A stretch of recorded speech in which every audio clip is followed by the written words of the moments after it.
Assalamualaikum warahmatullahi wabarakatuh. Walhamdulillahi hamdan katsiran thayyiban mubarakan fih kama yuhibbu rabbuna wa yarda.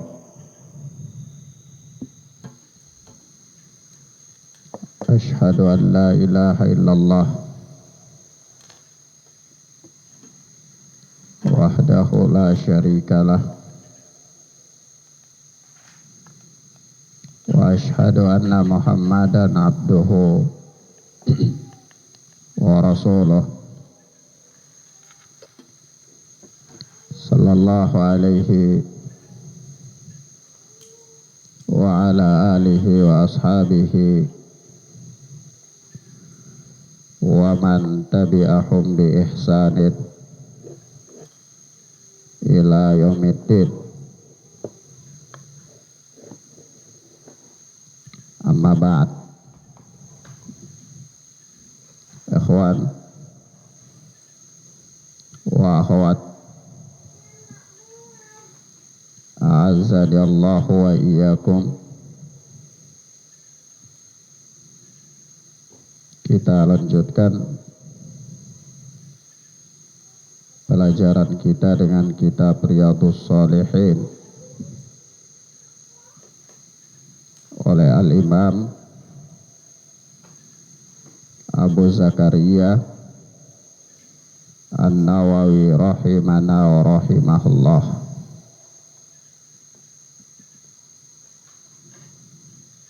Kita sampai pada hadis yang ke-231. Hadis yang ke-231. Yakni berkata Al-Imam An-Nawawi rahimana wa rahimahullah, wa an Aisyah radhiyallahu anha qalat, dan dari Aisyah yang Allah telah meridainya, dia berkata,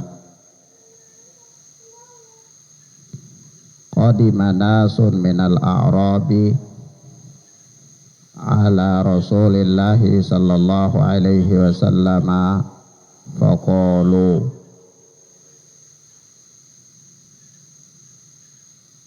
datang kepada Nabi sallallahu alaihi wasallam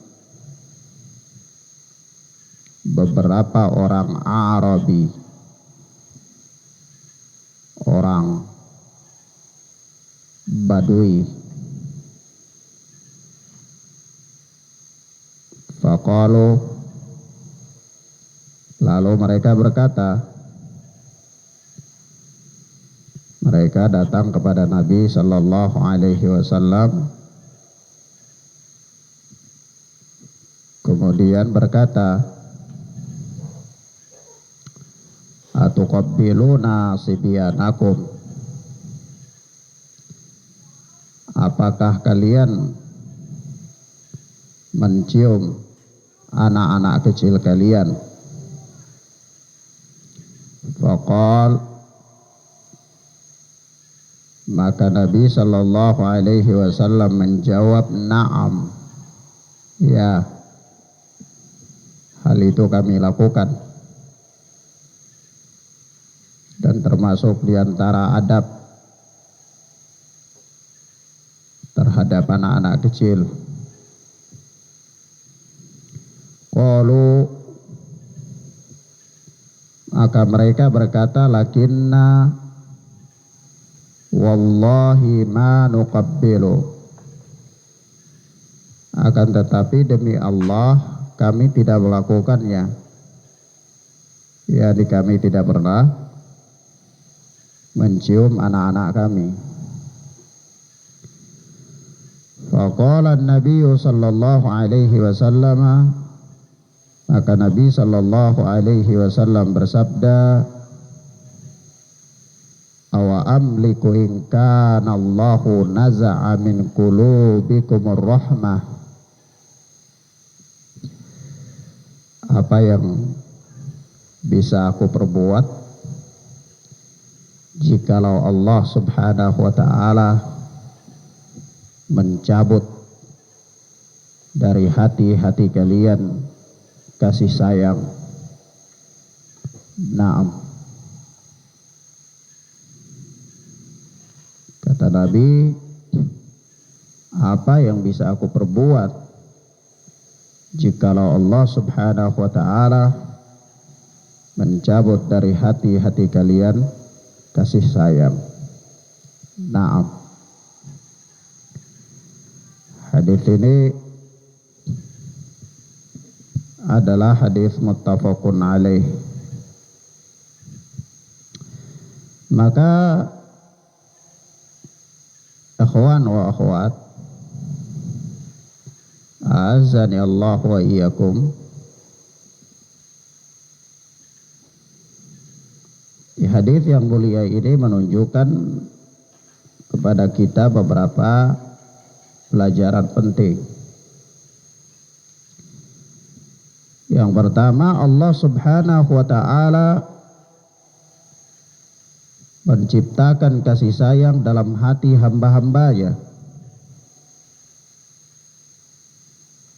Naam.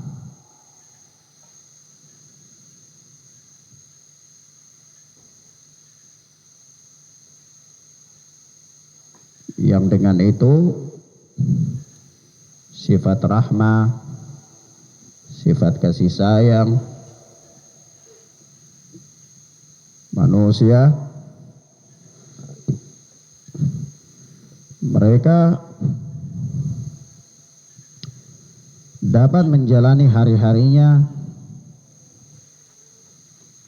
penuh dengan saling mengasihi dan seterusnya. Naam. Dikarenakan kehidupan manusia dapat teratasi dengan baik jikalau mereka menjalani hari-harinya penuh dengan kasih sayang di antara sesama mereka.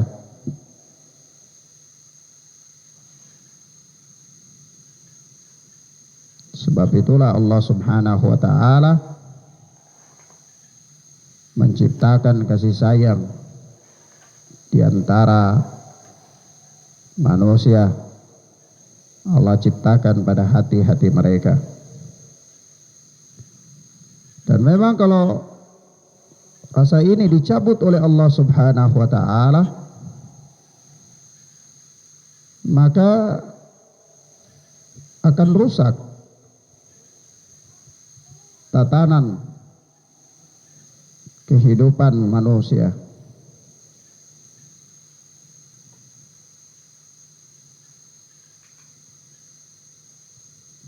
Sebab itu ketika orang-orang Badui ini mereka datang kepada Nabi sallallahu alaihi wasallam bertanya akan hal yang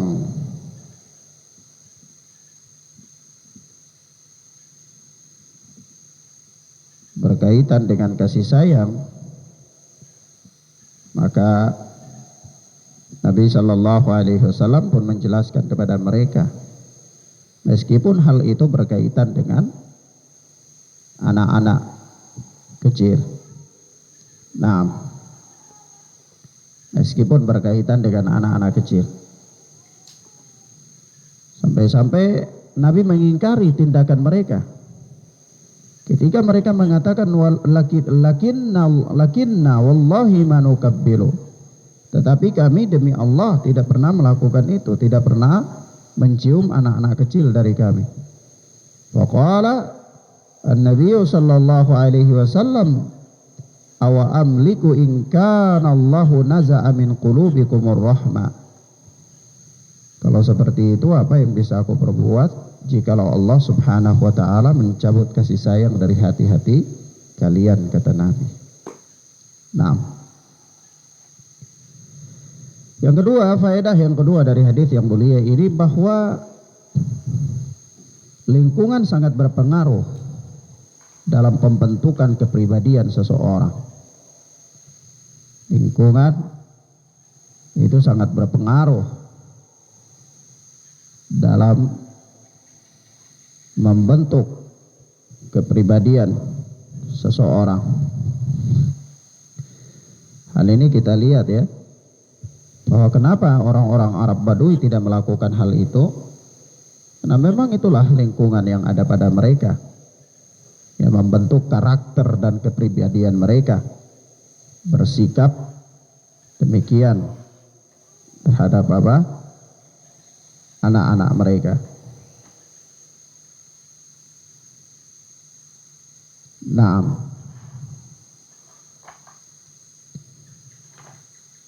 sehingga ada isyarat ya,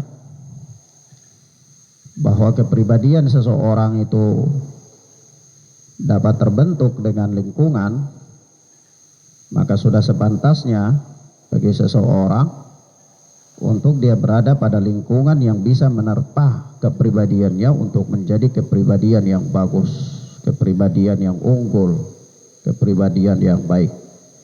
Karakternya menjadi karakter seorang muslim, karakter yang berada atau dibangun di atas prinsip-prinsip dan etika-etika sebagai seorang muslim.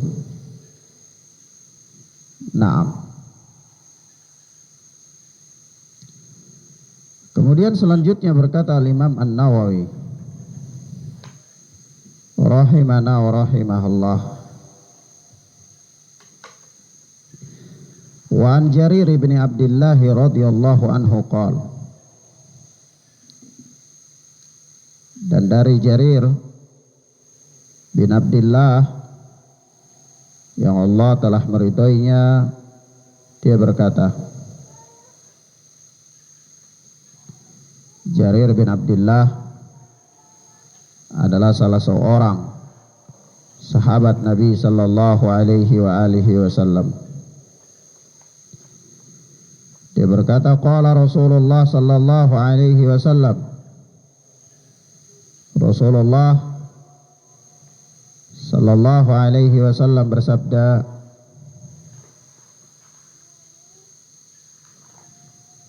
man la yarhamin nas la yarhamhullah. Barang siapa yang tidak mengasihi orang lain, tidak memiliki sifat rahmah terhadap orang lain, la yarhamhullah, niscaya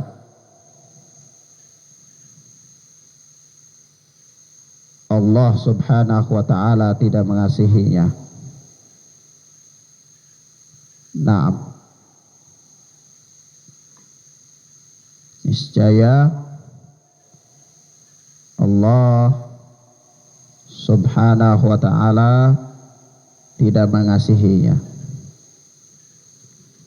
Kata Imam Nawawi, muttafaqun alaih. Hadis ini adalah hadis muttafaqun alaih, hadis yang dikeluarkan oleh Al-Imam Bukhari dan Al-Imam Muslim dalam sahih keduanya. Maka di sini ada beberapa pelajaran. Yang pertama, hadis ini menunjukkan bahwa seorang hamba sepatutnya memiliki sifat kasih sayang sesama makhluk, memiliki sifat kasih sayang terhadap sesama makhluk, ya, terutama kepada sesama kaum muslimin, kepada sesama kaum muslimin.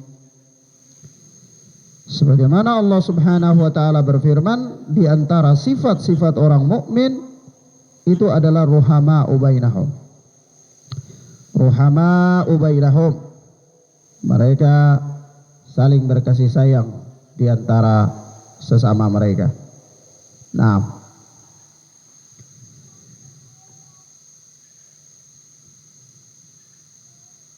adalah merupakan sifat seorang mukmin. Nah, yang kedua, faedah yang kedua dari hadis yang mulia ini bahwa sifat kasih sayang merupakan akhlak yang agung, dan Islam selalu berupaya menanamkan dalam diri manusia sifat ini, yaitu sifat kasih sayang. Nah, kasih sayang merupakan sifat yang agung, merupakan akhlak yang mulia. Maka Islam sebagai agama yang sempurna, agama yang datang dengan membawa sejumlah aturan demi kemaslahatan hidup manusia di dunia dan di akhirat, membawa akhlak-akhlak yang terpuji, selalu memotivasi untuk menanamkan dalam diri manusia sifat-sifat yang terpuji, di antaranya sifat kasih sayang. Nah, yang ketiga, sifat saling mengasihi antara sesama manusia merupakan sebab mendapatkan rahmat atau kasih sayang Allah Subhanahu wa taala. Sebab untuk mendapatkan kasih sayang Allah Subhanahu wa taala, sebutkan dalam hadis yang lain Rasulullah bersabda, irhamu man fil ardi, sayangilah penduduk bumi, niscaya Allah Subhanahu wa taala, atau niscaya akan disayangi, kalian akan disayangi oleh penduduk langit. Atau kama jaa fil hadis. Naam. Waalaikumsalam. Selanjutnya berkata Imam An-Nawawi rahimana wa rahimahullah,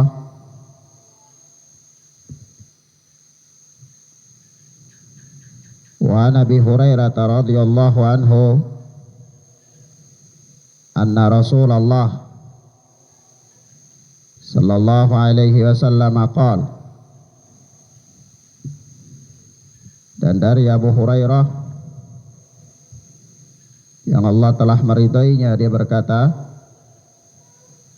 bahwa Rasulullah sallallahu alaihi wasallam bersabda, idza shalla ahadukum lin-nasi falyukhaffif, apabila salah seorang dari kalian menjadi imam, ya, di salat dengan orang-orang, falyukhaffif, maka hendaklah dia meringankan salatnya, termasuk diantaranya meringankan bacaannya. Naam. Fa inna fihi mudha'if was-saqim wal-kabir,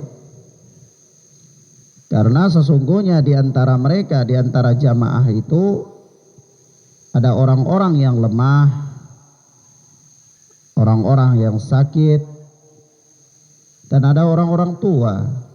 Ada orang-orang tua.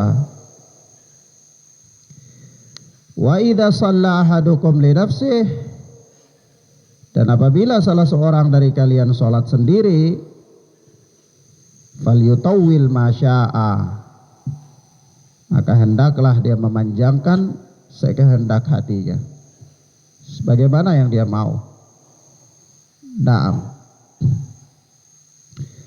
Kata Imam Nawawi, muttafaqun alaih,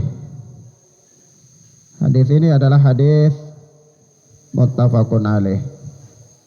Wa fi riwayatin wa dzal hajah, dan di dalam satu riwayat disebutkan bahwa di antara mereka, yakni di antara para jamaah itu ada orang-orang yang mempunyai hajat.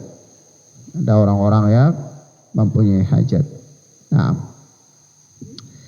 maka di sini ayyuhal ikhwan, a'azzani Allah wa iyyakum. Secara umum hadis ini menunjukkan kepada kita tentang kasih sayang di antara sesama muslim itu dibutuhkan dalam setiap tempat dan ruang, sampai pun dalam perkara sholat. Seandainya Anda menjadi imam sholat pada satu masjid, maka Anda memimpin sholat itu harus penuh dengan rasa kasih sayang terhadap para jamaah. Maka ukurlah kondisi jamaah dengan kondisi yang paling terlemah di antara mereka. Jangan mengukur dengan kondisi yang ada pada Anda. Seorang imam dia kuat, dia sholat seberapa panjang pun yang dia mau, sementara di belakang ada orang-orang yang lemah dan tidak sanggup. Maka apa? Ini menyelisihi sunnah Nabi Sallallahu Alaihi Wasallam dan menyelisihi prinsip kasih sayang di antara manusia. Kenapa? Karena hal ini bisa membuat orang lari, memberatkan manusia, dia bosan, dan bisa saja dia lari meninggalkan sholat itu atau jamaah tersebut. Sementara Rasulullah Sallallahu Alaihi Wasallam mengatakan basyiru wala tunaffiru, sampaikanlah kabar gembira dan jangan membuat orang lari. Ya, maka prinsip kasih sayang ini dibutuhkan pada setiap tempat dan ruang, dalam sholat sekalipun, dalam sholat sekalipun. Sebab itu Rasulullah mengatakan idza shalla ahadukum linnas falyukhaffif.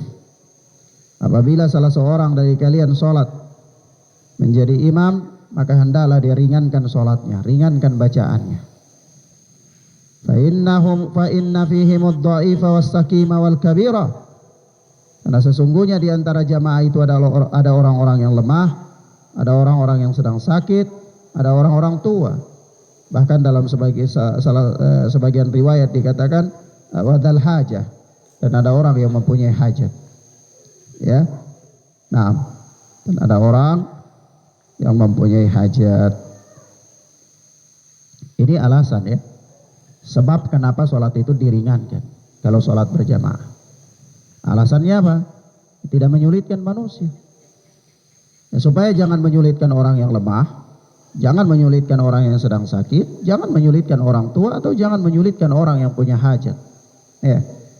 Nah, namun di sini kita berikan catatan bahwa meringankan sholat yang dimaksudkan di sini tentu sesuai dengan petunjuk Nabi Sallallahu Alaihi Wasallam, karena itulah sebaik-baiknya petunjuk.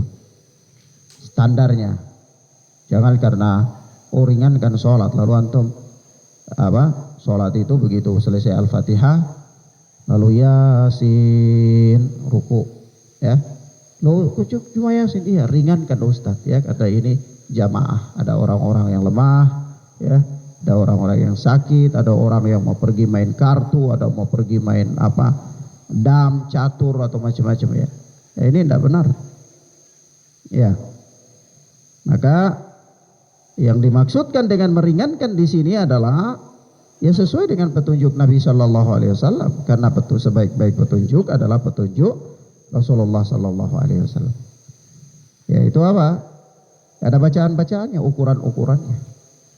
Ya, kalau sholat yang dimaksudkan dengan sholat yang ringan itu pada sholat subuh ya kisaran 60 ayat. Itu yang ringan.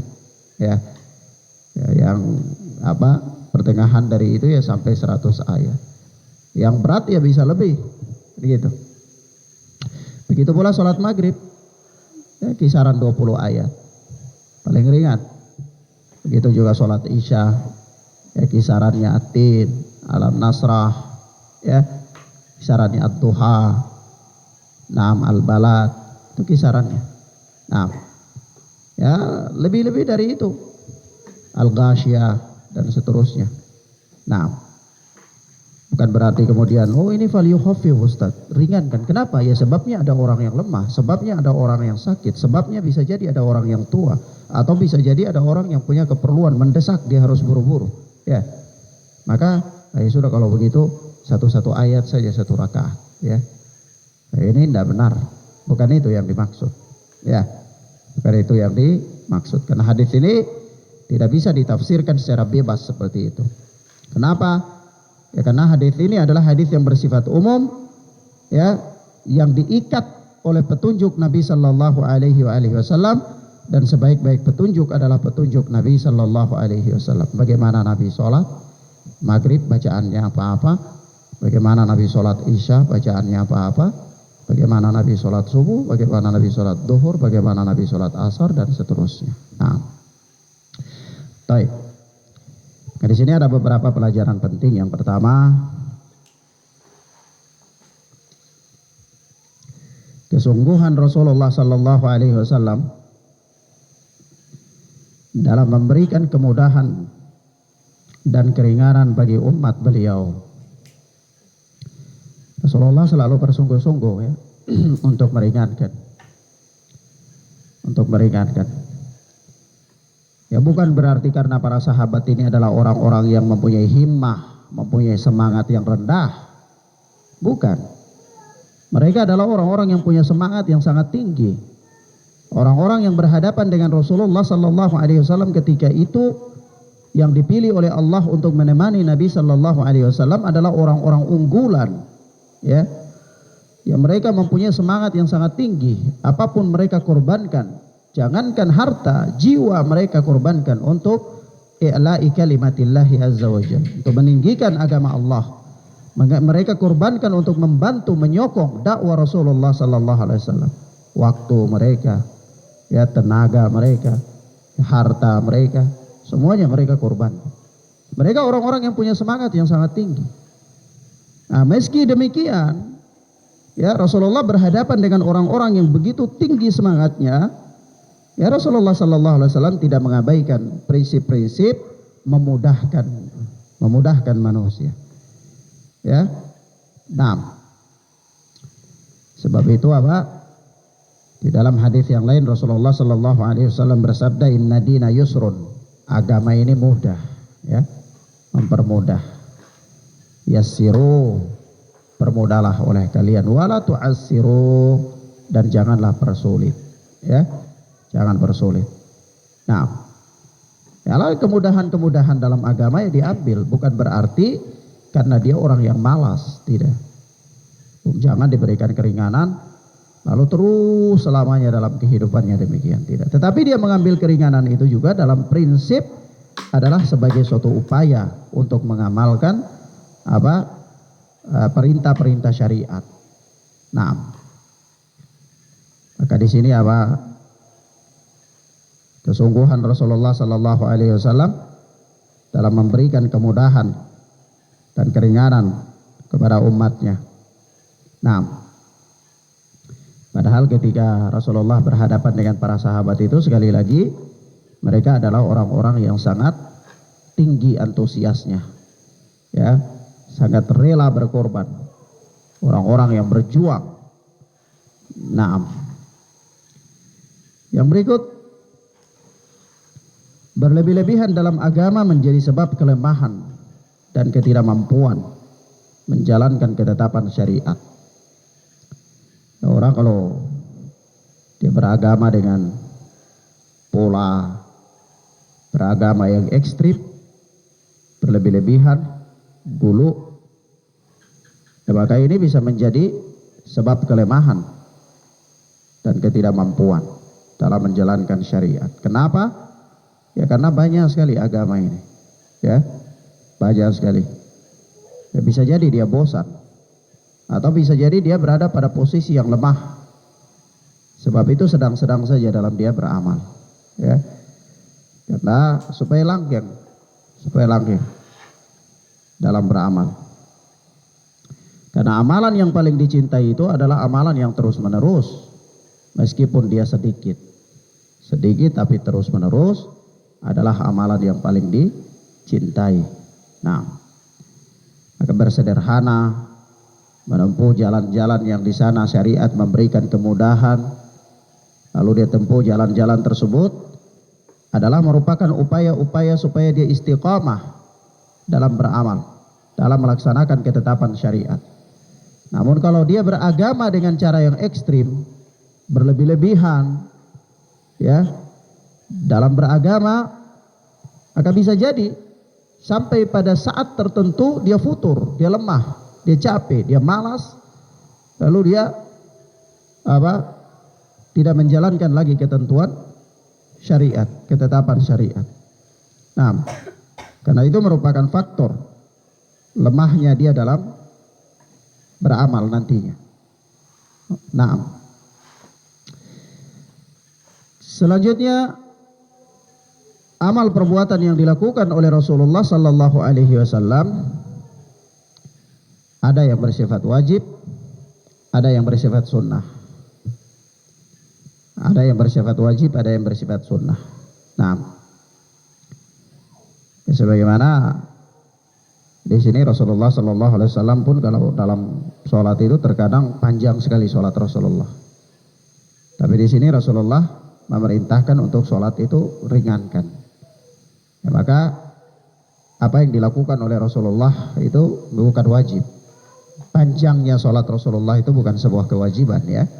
Nah, sebab itu dalam kesempatan ini Rasulullah mengatakan idza shalla ahadukum lin-nasi falyukhaffif.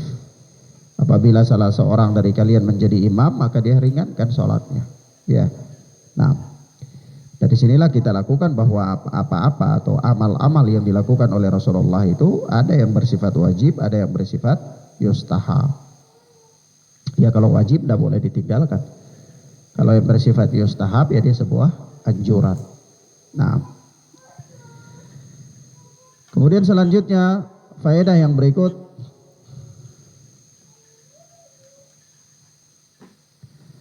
jika meninggalkan amalan sunnah dinilai akan mendatangkan kemaslahatan syariat, maka meninggalkannya adalah lebih utama. Meninggalkannya adalah lebih utama. Jadi kadang-kadang ada sunnah, ya, perkara sunnah yang dimaksudkan di sini adalah yustahab, ya, amalan yang anjuran, dianjurkan. Tetapi pada kondisi tertentu, ketika seseorang meninggalkan amalan yustahab itu lebih bermanfaat baginya. Maka pada saat itu yang harus dia lakukan adalah meninggalkan amalan tersebut. Karena kalau dia tinggalkan pun dia tidak berdosa. Tapi dengan dia meninggalkannya, dia mendapatkan maslahat. Dia mendapatkan apa? Maslahat. Nah, di sini ada kaidah, ya. Kalau seseorang dia mengamalkan amalan sunnah, namun kemudian dia menimbulkan mudarat, maka dia tinggalkan amalan sunnah tersebut lebih baik. Sunnah yang dimaksudkan di sini adalah yustahab, perkara yang dianjurkan untuk dilakukan, tapi kalau ditinggalkan tidak berdosa, ya. Tapi kalau sunnah yang dimaksudkan wajib untuk dilakukan, ditinggalkan berdosa, maka tidak boleh ditinggalkan. Apa? Tidak boleh ditinggalkan. Nah, misalnya ada orang, ya Ustaz, anak kalau pakai celana cingkrang terjadi fitnah, anak dianggap kebanjiran dan lain-lain, jadi anak pakai celana seret aja, tutup mata kaki, karena ini kan menghindari fitnah, itu kan lebih baik. Oh tidak, kita katakan tidak. Kenapa? Ya, karena Rasulullah mengatakan ma asfala minal ka'baini minal izari fa finnar. Apa yang ada dari sarung atau celana di bawah mata kaki, dia di neraka, diancam dengan neraka. Maka ini kalau ditinggalkan berdosa, maka tidak boleh ditinggalkan. Meskipun terjadi fitnah dengan dia mengamalkannya, ya. Nah, misalnya antum ada di sebuah kampung, semua orang kafir, dah sholat, antum sholat, kemudian jadi fitnah. Loh, ini orang ngapain? Ya, kok ibadahnya tunduk bangun. Nah, ini terjadi fitnah, huru hara di kampung tersebut. Apakah tinggalkan sholat? Tidak. Ini sebuah kewajiban, ya. Nah, berbeda halnya dengan kalau antum rambutnya gondrong, ya, mengikuti perbuatan Nabi Shallallahu Alaihi Wasallam dapat pahala. Tapi kalau dilihat kok masa santri gondrongan, ya kayak orang di pasar, terjadi fitnah, ya sudah jangan gondrong, karena tidak gondrong pun tidak berdosa, ya. Ketika tidak gondrong ya antum menghindari fitnah, ini yang boleh ditinggalkan. Ya, yustahab amalannya. Nah, gitu. Paham ya? Supaya jangan salah paham di sini. Jangan sampai, oh Ustaz meninggalkan sunnah tidak apa-apa. Apabila melakukan sunnah itu bisa mendatangkan fitnah. Sama orang jenggotan. Oh, jenggot ini bisa mendatangkan fitnah di kampung. Ya sudah dicukur habis saja biar kelihatan cantik. Supaya apa? Menghindari fitnah. Itu juga tidak boleh. Karena apa? Memelihara jenggot hukumnya wajib, membiarkannya hukumnya wajib. Nah, kemudian selanjutnya kewajiban mengikuti Nabi Sallallahu Alaihi Wasallam. Kewajiban mengikuti Nabi Sallallahu Alaihi Wasallam. Kalau Nabi Sallallahu Alaihi Wasallam memerintahkan, ya, Nabi Sallallahu Alaihi Wasallam menganjurkan, ya wajib untuk diikuti. Nah, nanti kemudian dilihat apa perintah dan larangan itu, apakah bersifat wajib ataukah bersifat yustahab. Begitu pula larangan, apakah bersifat haram ataukah bersifat makruh tanzih. Makruh tanzih. Nah, selanjutnya berkata Al-Imam An-Nawawi rahimana wa rahimahullah, wa an Aisyah radhiyallahu taala anha qalat, dan dari Aisyah yang Allah telah meridhoinya, dia berkata, in kana Rasulullah sallallahu alaihi wasallam yada'ul amala wa huwa yuhibbu an ya'mala bih khasyata an ya'mala bihin nas fayufrada alaihim. Aisyah radhiyallahu taala anha berkata,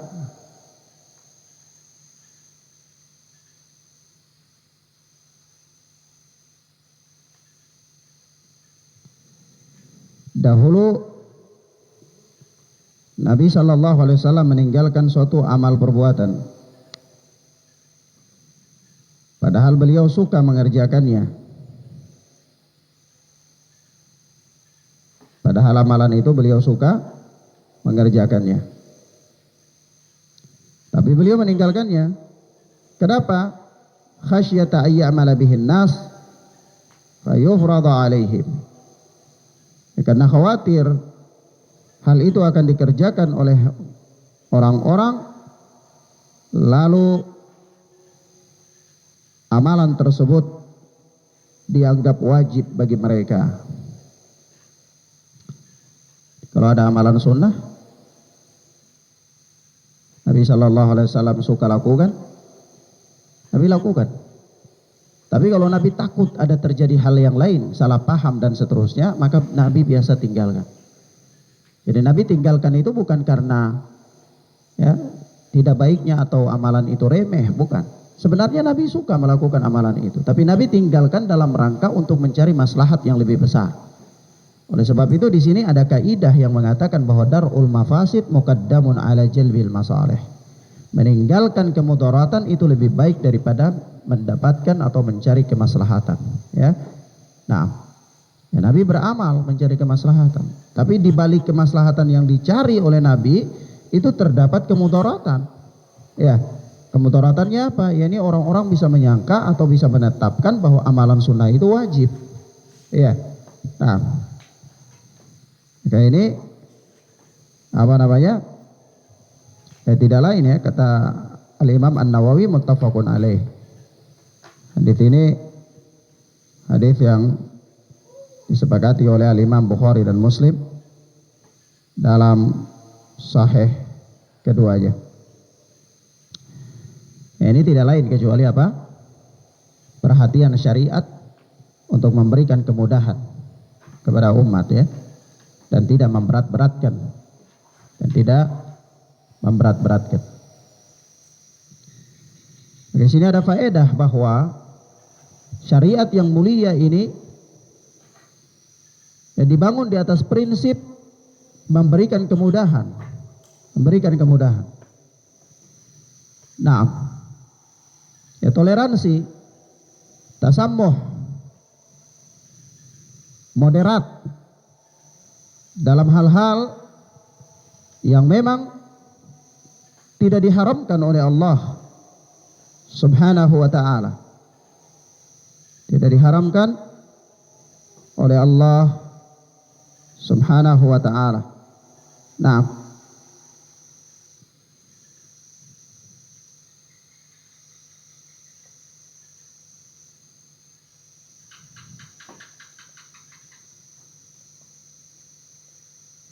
jadi dia apa?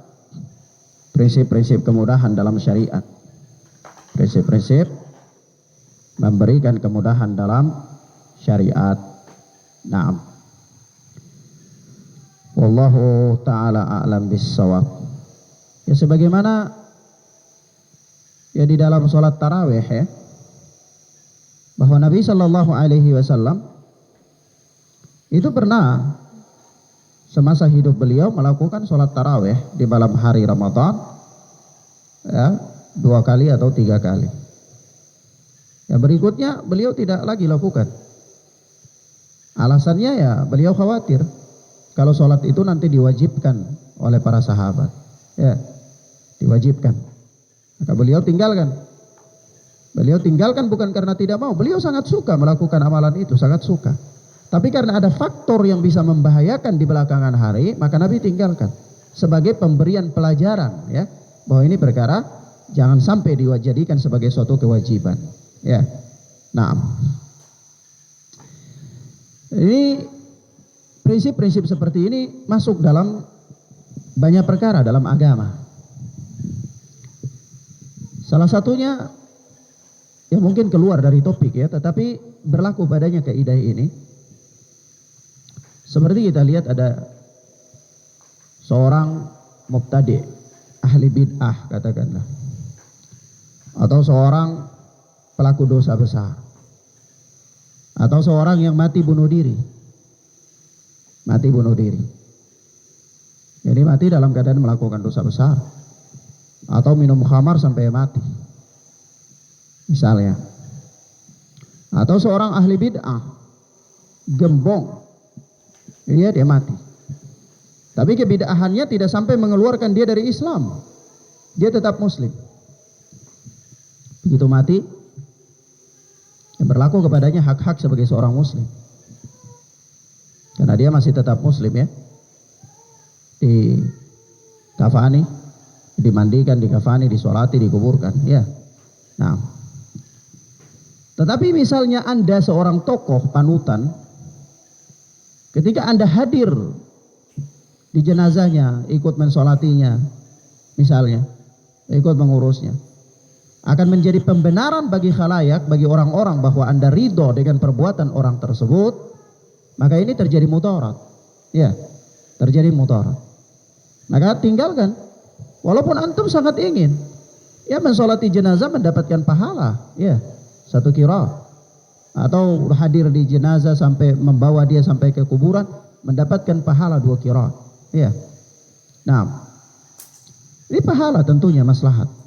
Tapi kalau perbuatan Anda itu kemudian menjadi pembenaran bagi orang awam bahwa tindakan yang dilakukan oleh si mayit semasa hidupnya itu adalah tindakan yang diridhoi oleh ahlul ilmi, maka tinggalkan. Karena itu terjadi fitnah. Ya. Maka tinggalkan. Tinggalkan maslahat di sini. Demi apa? Menghindari mafsadah yang lebih besar. Demi menghindari mafsadah yang lebih besar. Anda meninggalkan mengurus jenazahnya itu bukan berarti karena tidak boleh, bukan. Atau bukan berarti karena dia telah keluar dari Islam, bukan.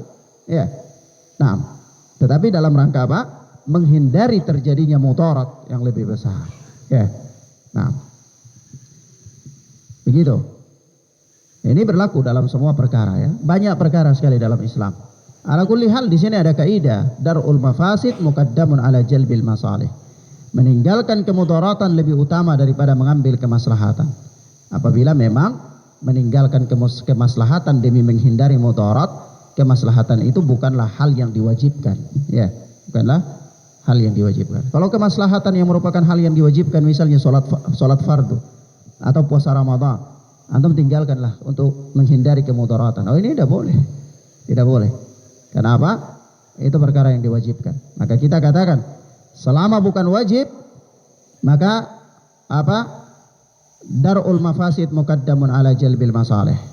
Meninggalkan kemudaratan yang lebih besar lebih utama daripada mencari apa? Kemaslahatan. Selama kemaslahatan yang ada itu adalah kemaslahatan yang tidak bersifat wajib, yang harus dilakukan. Ya. Nah. Baik. Wallahu ta'ala a'lam bis-shawab. Ila huna naktafi bihadzal dars. Kita cukupkan pelajaran kita sampai di sini insyaallah taala. Kita lanjutkan pada pertemuan berikutnya biidznillah. Hadanallahu wa iyyakum wa barakallahu fikum. Wa sallallahu ala nabiyyina Muhammad wa ala alihi wa sahbihi wa sallam. Subhanakallahumma bihamdika asyhadu an la ilaha illa anta astaghfiruka wa atubu ilaik. Wassalamualaikum warahmatullahi wabarakatuh.